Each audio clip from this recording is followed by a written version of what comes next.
Good day, everyone. Today, we will be doing a role play about a proper leg exercise post-operative for a patient who will undergo breast surgery or mastectomy. But first, before we proceed to our role play, I would like to introduce my group mates and their role. Narrator, yours truly, Kimberly M. Alba, Dr. Wilbert Bagol, Nurse, Eliza Arevalo, Patient, Ronald Aquino, Significant Others, Mary France Aragon. Miss Aquino, together with her sister, came to consult her doctor regarding to possible surgery that she would undergo. She had been discussing her breast cancer to her sister and to her family members about its possible treatment. The doctor suggested that the only possible solution is for her to undergo mastectomy. Miss Aquino. Good morning, Doc. I would like to follow up my appointment for surgery. The doctor. Good morning, Miss Aquino. How are you doing today? With regards to your appointment for surgery, I have already set a date. It will be this coming week. There are some things that I would need you to prepare before the surgery. First, you have to prepare yourself. And then, I also would like you to inform your family members with regards to the surgical procedure that you are about to undergo. In PACU, the nurse will assist you in doing the leg exercises, which is important to promote circulation in the body. It also helps you to recover quickly, manage pain, to improve balance and strength in your joint. Miss Aquino responded. I'm a little anxious, but nevertheless, I'm prepared for this. The doctor answered. Will you take anybody with you during the scheduled date of the surgery? I think it would be a big support for you. The patient and their sister listened carefully as the doctor is explaining the surgical procedure. Miss Aquino. I will have my surgery this coming week. You know what? I'm a little anxious about it. Will you come with me? The sister answered to Miss Aquino. Sure, sis. Don't worry. I'll be there to support you. Don't be anxious. I know it's for your own good. I know you're strong. Always remember that I got your back. On the day of the surgery, the nurse in the OR made an interview and initial assessment with Miss Aquino prior to surgery. The nurse. Good day, ma'am.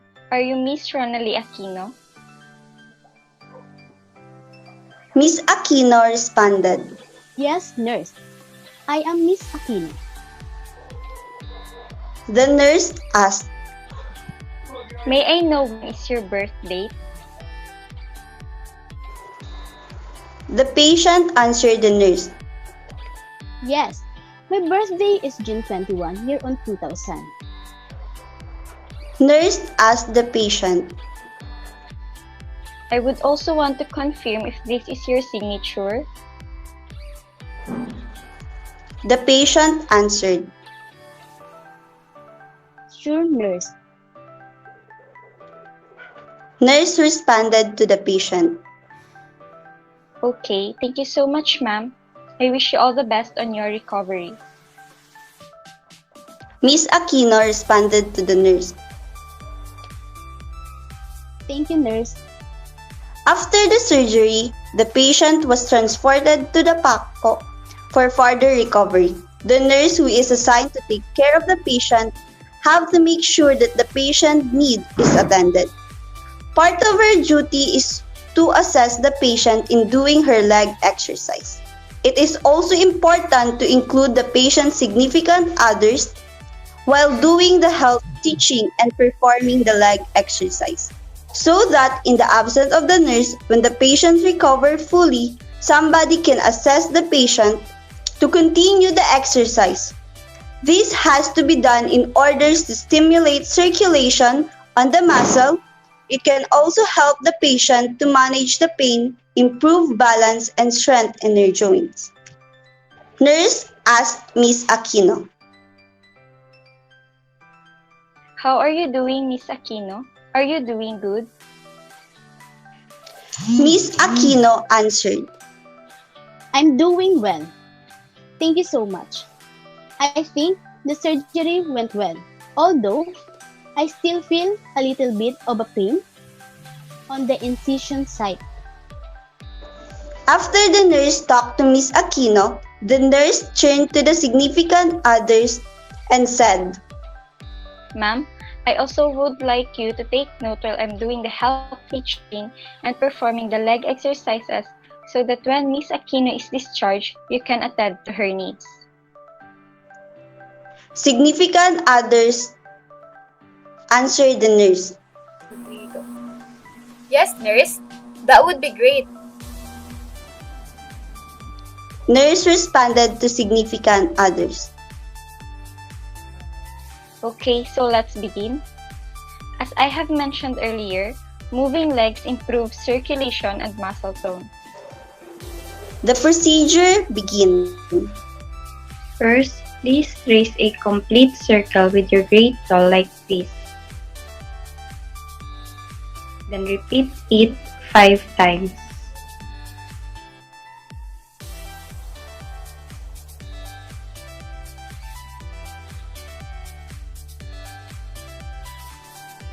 Next, alternate dorsiflexion and plantar flexion by moving both feet, pointing the toes up toward her head and then down toward the foot of the bed.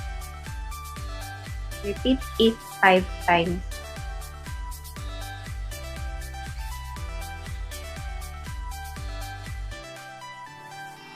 Then she'll feel her calf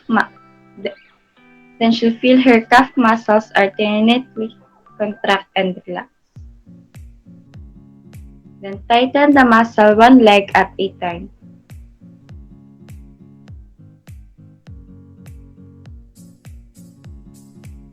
For 5 times.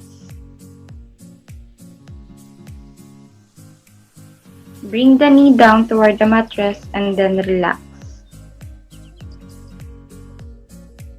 And final leg exercise. The patient will alternately raise and lower each leg. Show her how to lift one leg, bending it. Then at the knee and then the lower and straighten it. Then repeat it 5 times.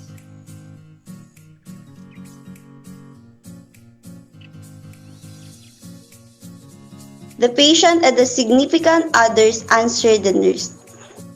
Thank you, nurse. Thank you, nurse. Significant others. I will try to assist my sister when she gets discharged so that she can recover quickly and get back to her normal daily routine. Thank you, nurse. Nurse. You're very welcome, Miss Aquino. I wish you good health and a quick recovery. Now can I leave the both of you? If you need something, you can just press the button so I can attend to your needs. Patient and significant others. Thank you, nurse. Thank you, nurse. Leg exercise for post-operative patient is very important to maintain blood circulation in the legs, maintain muscle strength, and prevent joint stiffness on the patient. As a nurse assigned to take care of the patient in PACO, it is your duty to make sure that the patient and her significant others learn the simple exercise so that further complication can be avoided. The patient would recover quickly and get back to her daily routine.